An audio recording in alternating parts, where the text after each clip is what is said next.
What's up, everybody? I'm Utkarsh, a computer science grad in Illinois Tech, mostly focusing towards machine learning, neural networks, and high performance computing. But today we won't be talking about that. Today we'll be talking about code forces around 3933. Okay. We'll be going through the first five problems. I was almost able to solve problem F as well, but ran out of time. So let's go through the first five problems.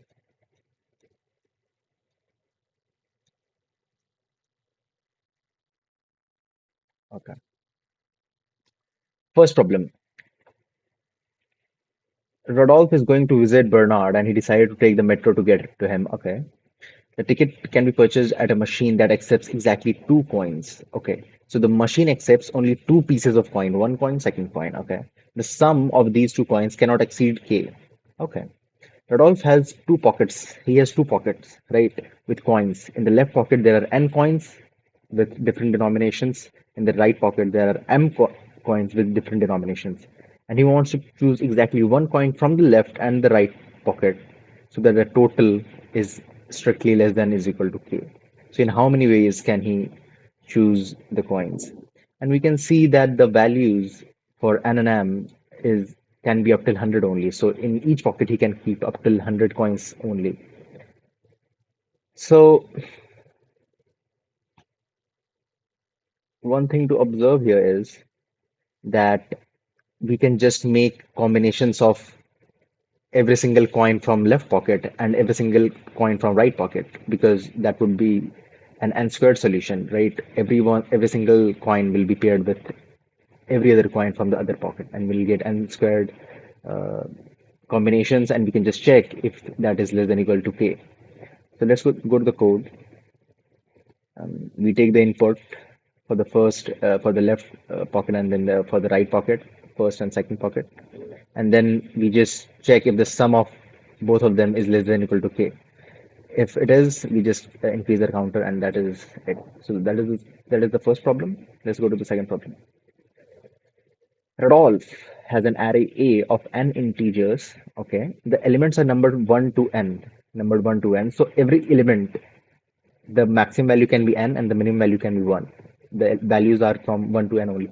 And I actually see that the dip from A to B is huge. A lot of people weren't able to get the pattern in the B problem. And then C has more submissions than B. So a lot of people struggled in B, it seems. And actually, I think it is tricky as well. But if you just notice one thing, one observation, it will be smooth.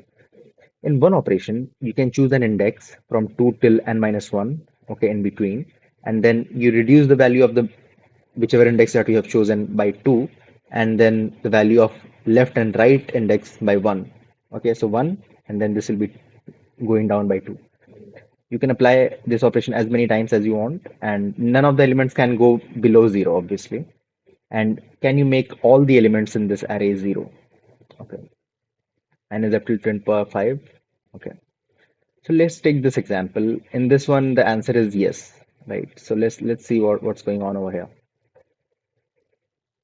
So initially, I thought, okay, let's if I'll go through my working process as to how I actually arrived to see this observation in the code in the contest, right? So I thought, okay, if I decrease this, then I can decrease this. But where should I start? Where should I start? Should I start here? Should I start here? Where should I start, right? And the thing is, this element can be influenced by element can be influenced by three elements. Either if I choose this index, then I can decrease it by minus 2. But if I choose this index, then this can be decreased by minus 1. And if I choose this index, this can be decreased by minus 1 as well. Right. So there are three possibilities. So I thought, okay, this is not the most optimal element to choose because for the first decrement because a lot of possibilities exist. So what should I do? So I thought, okay, let's choose an element which has less possibilities. The first and the last element has less possibilities. For this element to decrease, you must choose this element only. Only this element can decrease this element, right? So I thought, okay, so for this element, it is pretty straightforward. I can only choose this. So let's go like that. So if I choose this element, it will be minus 2. So it will be 1. This will be minus 1. This will be minus 1. So it will be 0 and it will be 4. And rest will be same. Right. And now you observe that, okay, so this element has become first, 0. And then this element can only be reduced now by choosing this element over here. Why?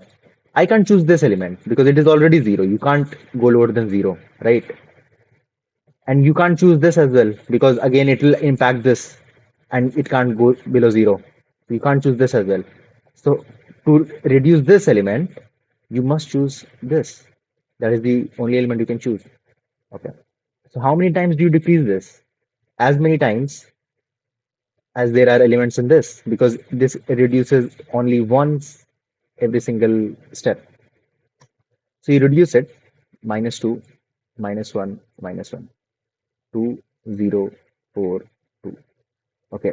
Now this has become 0. Now what about this? This can't be reduced if you by reducing this because it will go below 0. This can't be reduced by reducing this because again it will impact this and it will go below 0. So this element can only be reduced by reducing this.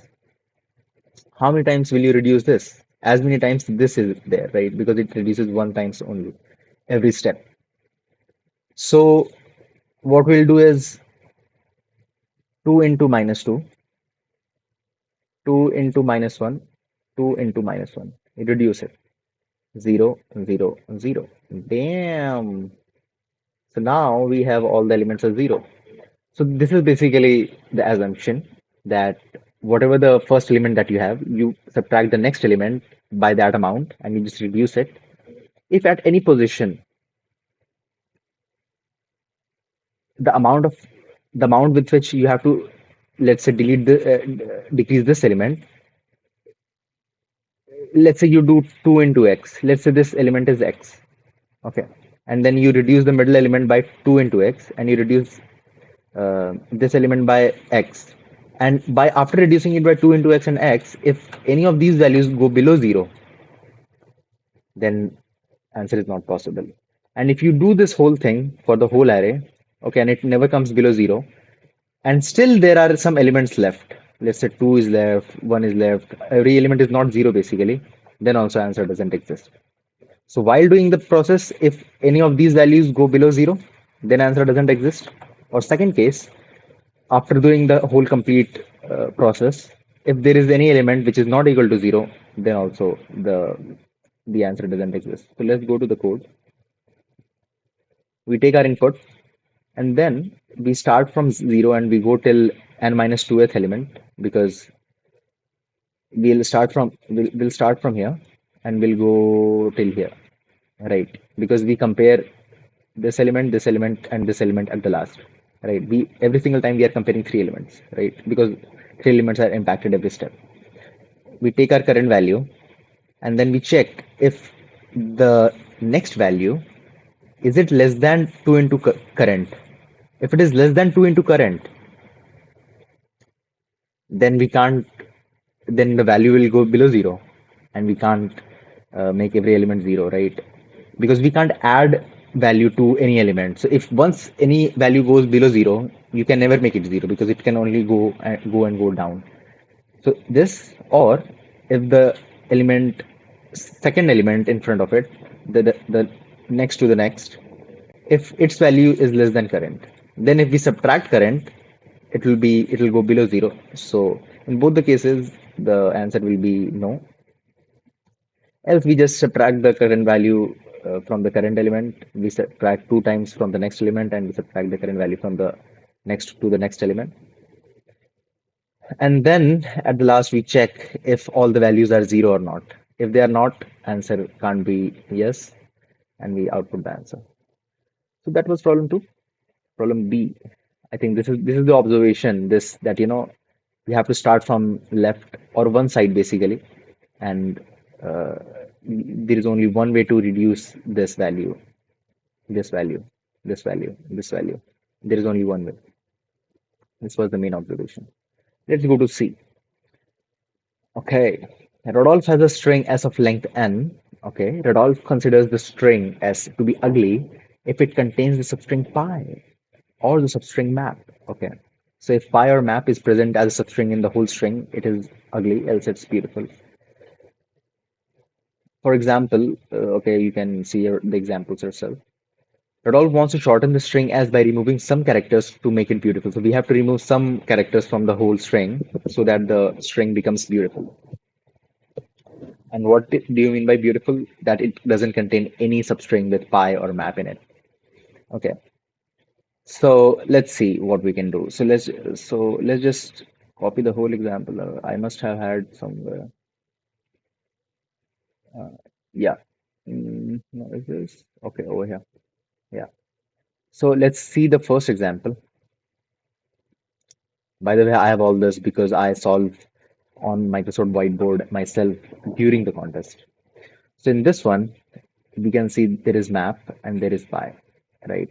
So what element, if we remove, it will for sure cut out pi, right?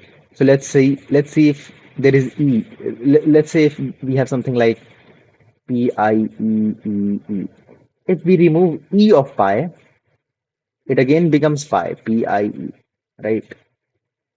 So what should we remove? If we remove I, this we ensure that this pi will be removed, right? Why? Because EE and then we are removing the middle element. So in no way this whole thing that it can again form a substring which is pi, right? If you would have removed E, it can still form a substring with the next element, which is again pi. So for pi it is I and for map it is A, right? If we remove A, it will become MP and then no way this can be forming a substring of map. But then, what if we have? It is a very basic observation. If what if we have MAPIE? Because the last element and the first element are both same, right? So, and we have to minimize the number of moves that we do. So, in this case, if we remove I, then we'll have to remove A as well, right? Because map will still exist. Or if we remove A, pi will still exist. So, we'll have to remove I as well. So the optimal would be to just remove the middle element P and MAIE it will be, and it will be again beautiful. So that is basically the trick. So if we can find a substring MAPIE, we just remove P. Else we remove, if we find pi, we remove I. If we find map, we remove A. So let's go to the code. It was div 3, so the first three problems are cute and easy. So this is the first loop for mappy, this is the second loop for map, this is the third loop for pi. We see if the substring temp is equal to mappy. If it is, we increase the count and we just put a dot in place of p, in place of p. If then we check for map. If it is map, the substring is map, then we just put a dot at the place of a because it is I plus one, right? So I is on above m and then I plus one is a. And then we do the same for pi. We just put a dot at the place of I after checking the substring with pi. If it is, then we just put a dot and that's it. So that was problem C. Let's go to problem D. Okay, this was an interesting one. Okay. Rodolphe and Bernard decided to play a game with their friends and people stand in a circle and start throwing ball at each other. They are numbered from 1 to n, okay, in the clockwise order. So for you guys, it will be this way. Okay, so it is ordered this way. Let's call a transition of movement of the ball from one player to his neighbor. Okay, the transition can be made clockwise or counterclockwise. The moment I heard transition, I felt like, is it DP? It takes my mind over there. Anyways, transition can be made clockwise or counterclockwise. Okay, let's call the clockwise distance from player y1 to player y2 the number of transition clockwise that need to be made to move from player y1 to player y2. Okay, so the distance from let's say 1 to 4 is the number of transitions required to be made in clockwise direction or counterclockwise direction. Okay, so the distance from 1 to 4 in clockwise is 4 is 3. In counterclockwise, the distance will be 1, 2, 3, 4 because 4 transitions are required. And you can't throw the ball directly from 1 to 4. You have to throw it to the person to the next, either clockwise or counterclockwise. Initially, the ball is with the player number X, so X has the ball initially. On the ith move, the person with the ball throws it at a distance of Ri. So we are given a distance Ri, and that distance can be either in the clockwise direction or the anti-clockwise direction. Okay, and and the moment the next player catches the ball, he again throws the ball at a particular distance. Okay, and this keeps happening. Okay, so this keeps happening m times. M throws are done, and then the rain comes and spoils the whole mood. However, no one could remember who had the ball.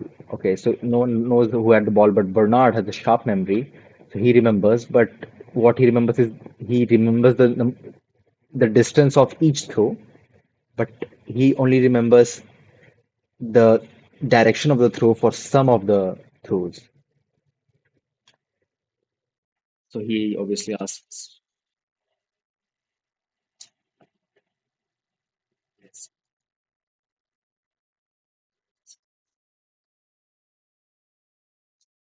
So first case, let's take this case 6.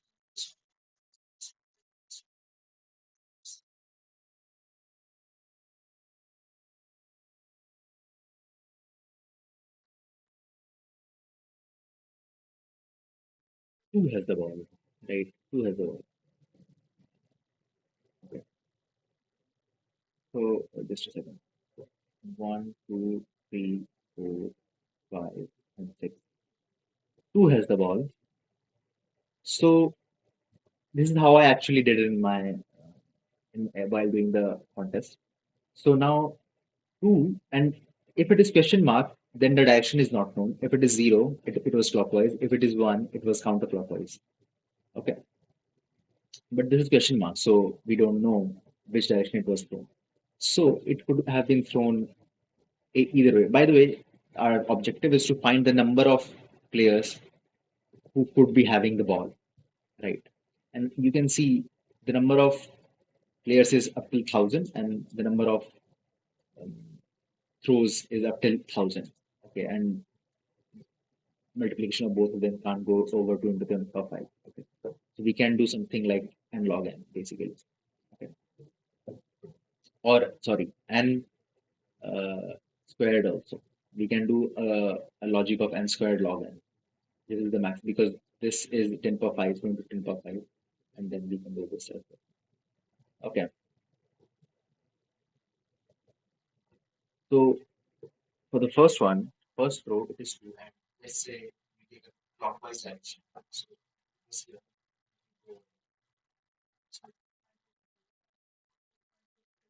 Now, how do you calculate if it was thrown counterclockwise and if it is going through one? How do you calculate this? Right.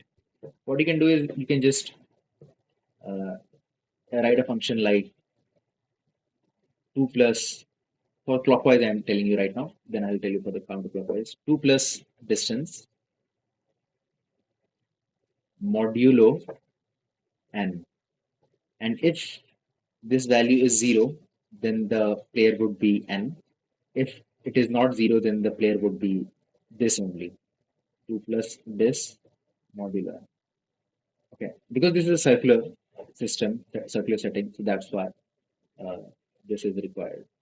For counterclockwise, just change the distance to 2 plus and minus distance, and then do the same thing. Okay, 0, if it is 0, then n, else it is 2 plus and minus distance mod n. Okay, so now using this function, we can know where the ball landed. So if it is 2, it can be 4 if it is clockwise, else uh,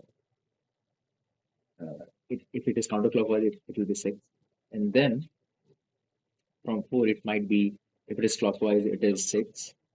If it is counterclockwise, it is 2. From 6, if it is clockwise, it is 2. If it is counterclockwise, it is 4. Right. So now one thing you'll observe, and then there are m of these steps, right? M of these steps. These steps will be total m, right? And if you realize that what will be the maximum rate of this, how many players at least one time can be there? How many players can be having the ball at any particular time after any particular step? What are the maximum possibilities? And right, we realize that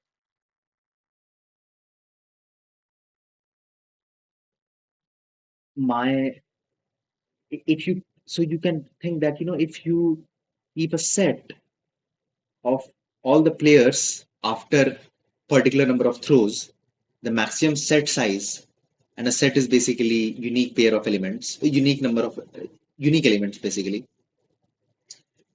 If you keep a set of uh, all the possible players, then the maximum set size can go up till n, right? And then you have to do m steps. So you can you can use an algorithm where for each step, for m steps, you can check with every single player in the set currently what all other players they can throw the ball to, and that will require only um, m into n calculations. And then because we are using set and we have to insert and remove elements from the set, it will be m into n log n. So this will be the time complexity of the algorithm, right? What we can do is we can just create a set. We can create a set. Okay, set, and we can insert the element. So in the start, it will be two. We insert two. Okay, and from every single element that is in the set, we find the two other players it can throw the ball to. If it is a question mark, if only it is a question mark. If it's not a question mark, if it is let's say zero, then we only add the player which the ball will go if it is clockwise, and the same for the counterclockwise.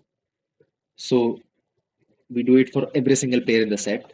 We have our new set with the new set of players, and then we update the set with the new set of players, and then we do the same for the new set of players. To whom can all these players send the ball to, right? And the thing is, one more small thing is you can't have a multi-set in this because the players can't repeat at any stage, right? There are m stages. The players can't be repeating at any stage because then else the size of the set will go exponential, right? So it must be it must be set. So I think you would have gotten it. So let's just go to the code. It is long. Okay. So we create our set and we insert the first element, the first player with which who had the ball in the set. Then these are for the m throws, right? So we have m throws. These are side. We have m throws. For each throw, we input the steps.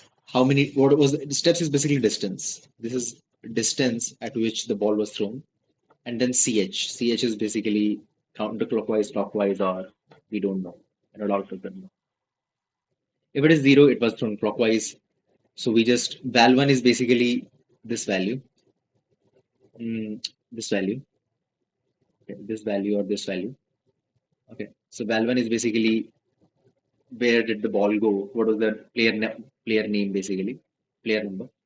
And then if it is zero, we make it n, or else it is val1 only. And to add is another set, and this will be the base. To add is basically the new set. So we just insert the player. If this one, if it was thrown out,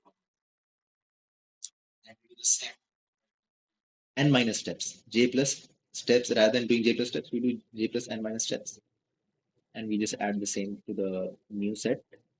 If it is question mark, else, basically question mark, then we do it for both clockwise and counterclockwise, clockwise, counterclockwise, and we add both to the new set. We remove and clear the current set that we had, and we push the whole new set to the current set. At the last, we just print after instance or the size of the array.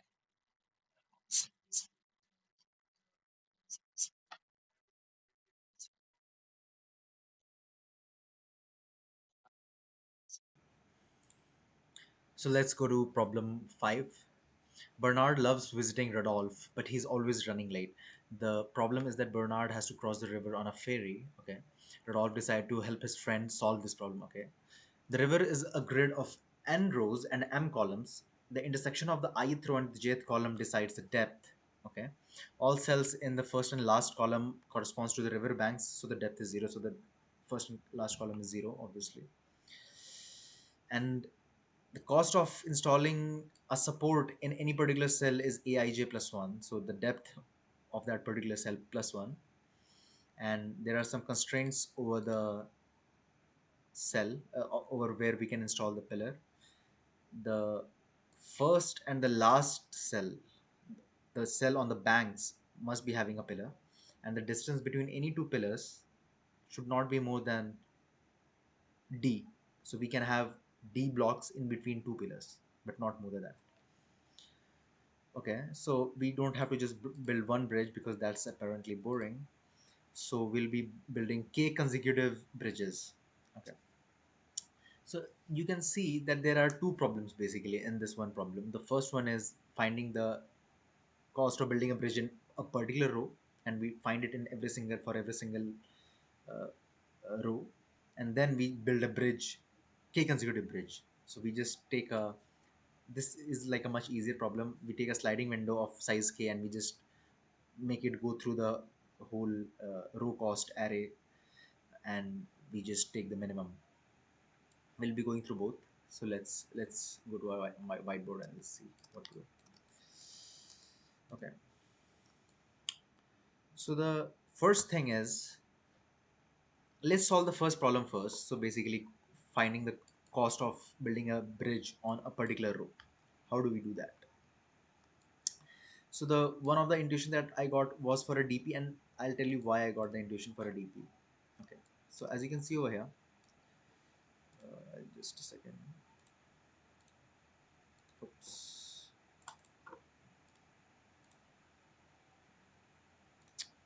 Yeah. Oh, so what's up? Will drink my protein shake till then.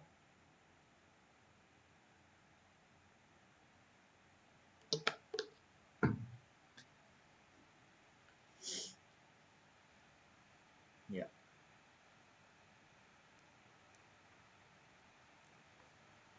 This was basically all the calculations that I did while giving the contest. Anyways,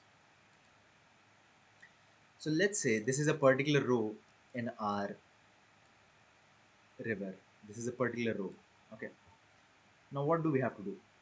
What we have to, it is looking very complicated. I'll explain everything. Don't worry. Let's remove this as well.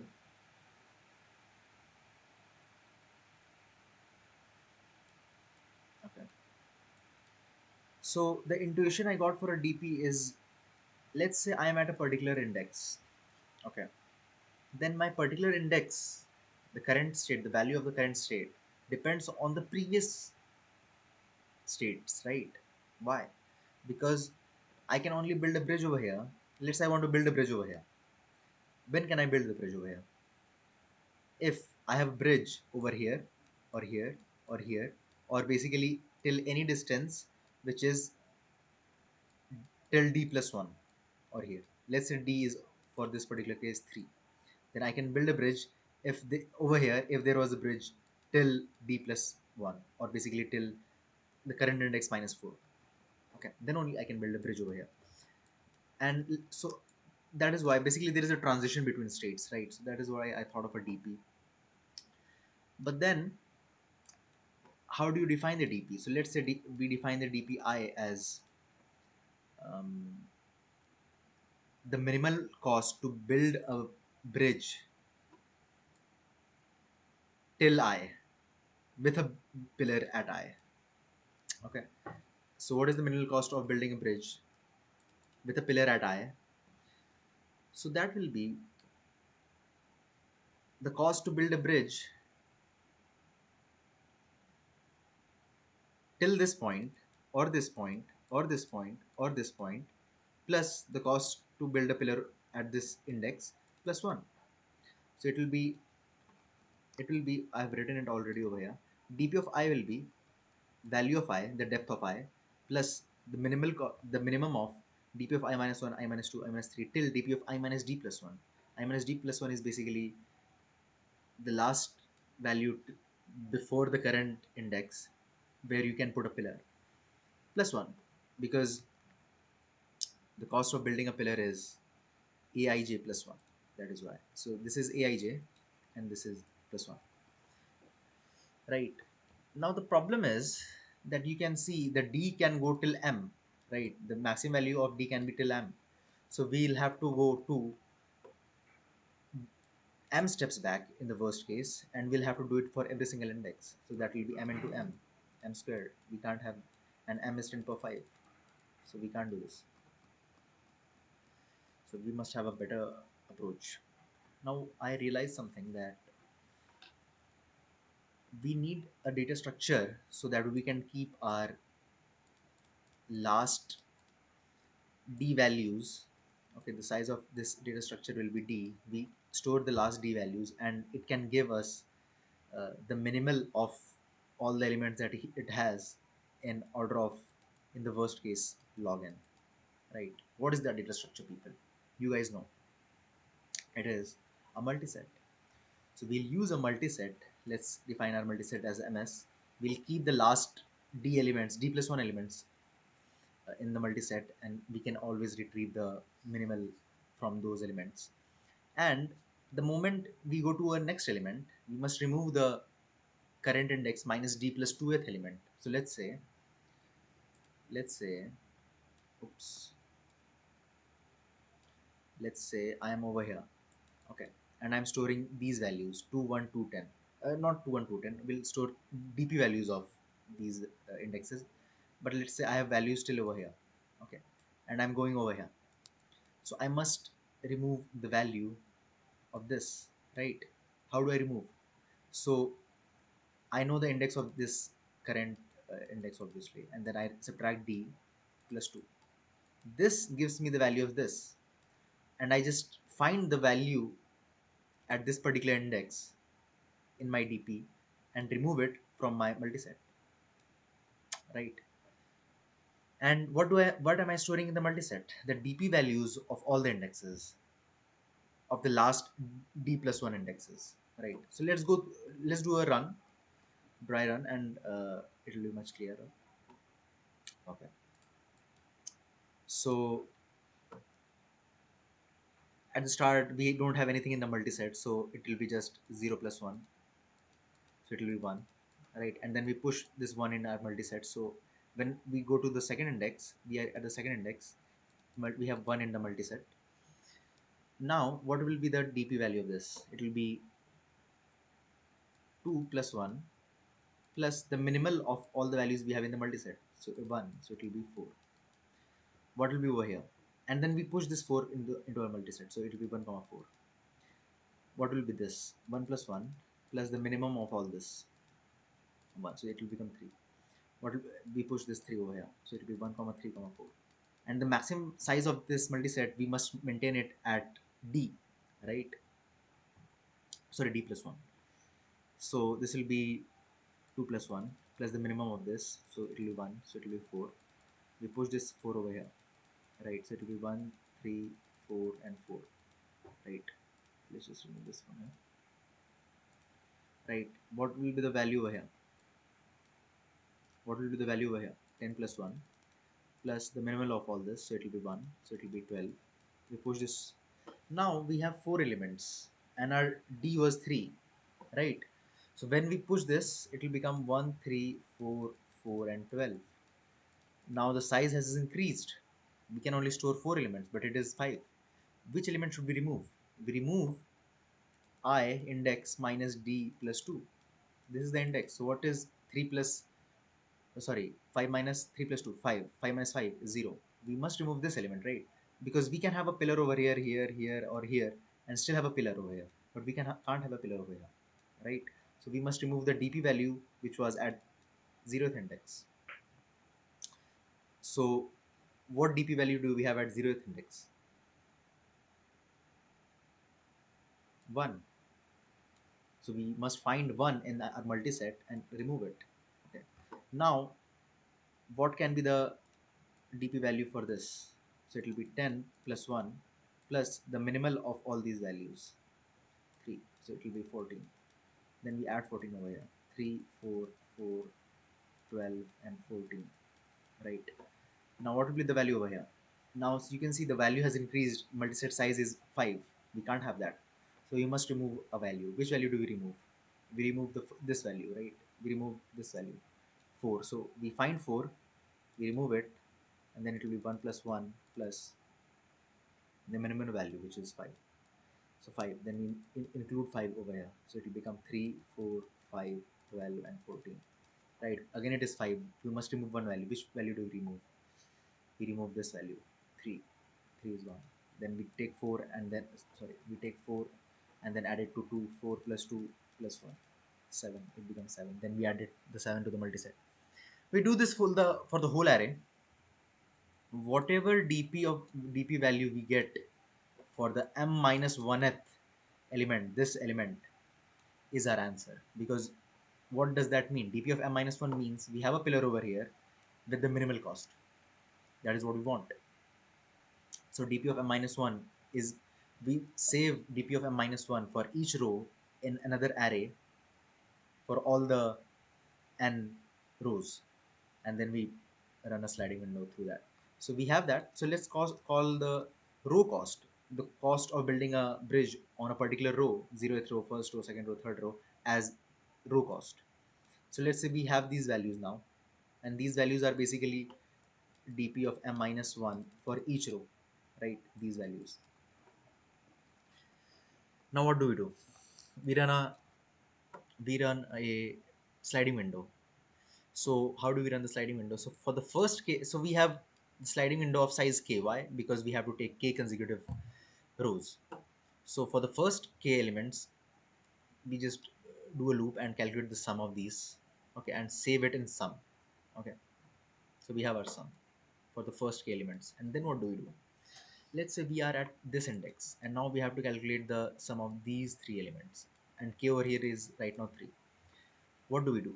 This element will be new, and this element will be going out, right? And these two elements will be common. So we keep these two elements, add this element, and remove this element. How do we do that? Let's say the previous sum was x. We add 3, the new element, remove 4. What is the index of the new element? The new element index is I plus k minus 1. I, this is I, plus k, 3, we reach over here, minus 1, we reach over here, right? So this we'll be adding, and I minus 1, whatever index we have, the previous of that we'll be removing. So sum plus the new element that is being added minus the element which is being removed. We find the minimum through all this, through all the sum. Whatever value we get is the minimum cost of building k bridges consecutively. Let's go to the code. Okay, we take our input, we take the input of all the depths, then we declare a row cost to save the cost of building a bridge on a row. Then we do this for every single row that there is. What do? We create a multiset, we create a dp, and we insert 0 in our multiset. Now we go through the whole row. What do? We check if the size is greater than d plus 1. If the size is greater than d plus 1, we must remove an element which has now just been uh, removed from the range where we could have had a previous bridge, sorry, previous pillar. So what is val? Val is index, right? Index of the value that we must remove. What is the index? The current index minus d plus 2. Okay, So the current index is, let's say, over here, then I minus d plus 2 gives us this, right? The value which has just gone too far away to have a pillar before. So that is the index, and then we just find the value at that index in the DP and we remove it from our multiset. Then now our multiset has only d plus 1 elements. Now we calculate the DP value for the current element. For the current index, it is river ij, the depth plus 1 plus whatever minimum value we have in our multiset. We insert the current value in our multiset as well. Okay. And then we just put the m minus 1th dp value in row cost. So row cost of this particular row is basically the dp of m minus 1. And then we do our uh, sliding window. So we initialize the answer with long max. And then sum is the initial value of sum is basically the sum of the first k rows, first k elements. And then we do a loop from 1 till n minus k, from 1 till n minus k. If you n minus k is so that the last element comes till here, and we just add the new element cost I plus k minus 1, I plus k minus 1. We remove the previous element I minus 1, and whatever new value we get, we just keep updating our answer with the new values, and whatever minimum value we have, we just output that. Thank you so much for tuning in. I'm Utkarsh Nanda, a computer science graduate at Illinois Tech, mostly focusing towards AI, natural language processing, computer vision, machine learning, um, high performance computing, especially right now. So if you would like to connect with me, discussing any of these sections, and I love data structures and algorithms in general, I think it is a really good thing, really good way to practice and improve yourself in coding and in general, because the ways to learn in ways to learn data structures and algorithms applies to in general anything uh, in different genres as well. So I do this as well. But if you would like to connect regarding any of these, I love photography as well, by the way. You can follow me on LinkedIn. Thank you so much. Take care.